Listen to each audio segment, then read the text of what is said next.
Hello, my name is Lachlan, and I'm speaking to you from just outside Durban, South Africa, on Sunday, the 23rd of March, 2025.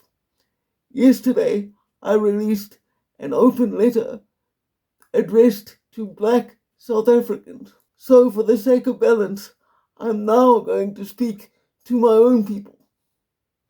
To give you a bit of background about myself before we start, I will be 35 years old come this August. I was born with a severe physical disability known as quadriplegic cerebral palsy, and I live in a working class neighborhood in the outer west of Durban. I know that South Africa can often be a very hostile place. I have personally survived a home invasion in which I very possibly could have been murdered, as well as the riots that spread across KwaZulu-Natal in 2021. In fact, during the week of those riots, at one point there was a mob of 700 angry Zulus right at the end of my street. So I am aware of the reality of South Africa. Also, because I am a journalist by trade who has worked directly in emergency services. I am, in fact, more aware than the average South African is of just how violent South Africa can be as a country. However, that's not what I want to talk about today. This letter is mostly going to be addressed to those white South Africans who, for whatever reason, are unwilling or unable to leave this country for other places. And I wanted to address what I see as the way forward for a brighter future for all of us within South Africa. Firstly, I want to address the idea that many white South Africans now seem to hold that because Donald Trump has begun to pay attention to the political situation here in South Africa, that he is somehow going to save this country. While I respect the fact that the Trump administration has opened a pathway to refugee status for white South Africans and their families, and I believe that if you can, and you believe it to be in the best interest of yourself and your family, you should absolutely take advantage of that. Donald Trump cannot and will not save South Africa from the ANC. It is not his responsibility to do so. He is already the president of the most politically powerful nation on the planet, and he's got his own people's concerns to be focused on. Furthermore, if Donald Trump applies sanctions to the South African government, the fact is that most of our politicians are filthy rich. They themselves will be able to weather the effects of any such sanctions without too much difficulty. At most, they'll consider it a minor inconvenience. If South Africa is sanctioned, it will be all of us, whites included, who suffer the most. I want to also talk about the social aspect of life in South Africa as a white person. Something we as white people need to stop doing is stereotyping blacks and blaming them for the actions of corrupt politicians.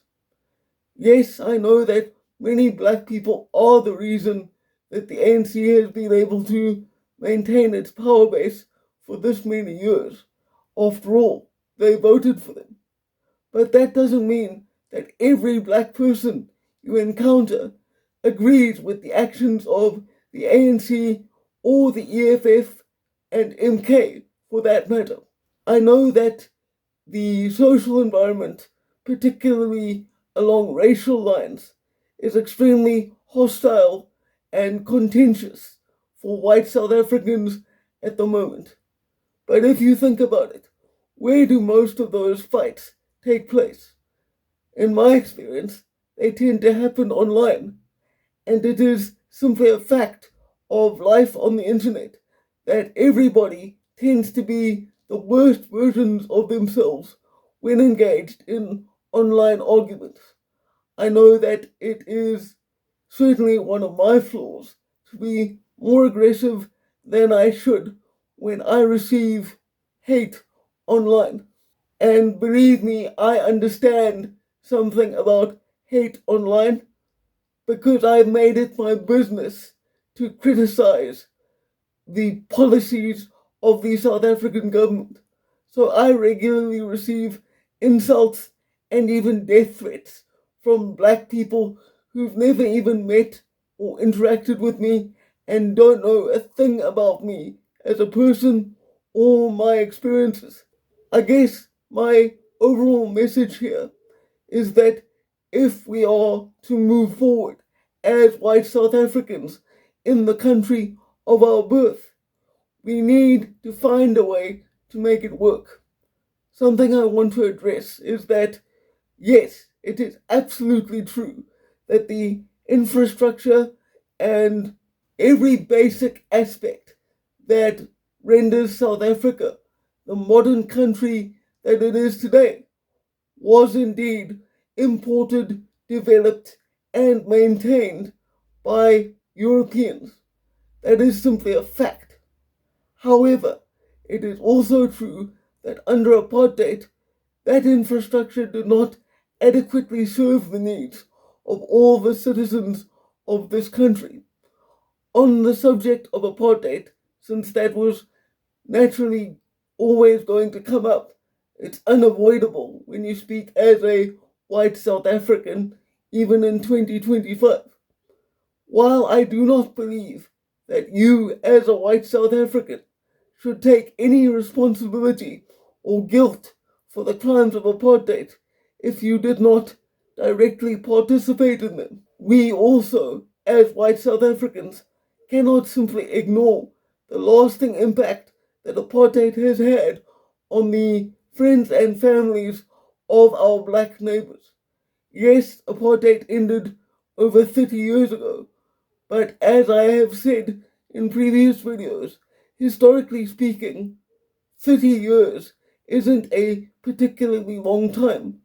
There are people alive today who suffered under apartheid, and that is also a fact we must acknowledge. So what I'm saying is that in my opinion, it is fine as a white person to make the claim that it was the Europeans that forged South Africa into a modern industrial nation. However, black people also deserve a stake in the prosperity that can be generated by this country. And if you, like me, are not able to leave South Africa, then the only option we have left is to make it work. We have to get along with each other. And I'm not talking about the wishful thinking Rainbow Nation nonsense. I already have an entire video about how the Rainbow Nation is essentially globalist propaganda and it never existed in the first place. But just being pragmatic here, we have to find a way to get along because whether we like it or not, we are the minority in this country and we do not want armed struggle with the black majority. We would not win it. And even if we did win it, the cost in human life, in my opinion, on both sides would be far too high. I want to live in a South Africa where all of us can prosper and live lives of peace, self determination, and happiness. I don't want racial differences to be the primary factor that determines the way we interact with one another. And I think that white people need to recognize the basic human dignity of all those around them, regardless of their race or their history. As always, I hope you find some value in this content. Look after yourselves, take care of each other, put South Africa first, and for now, farewell.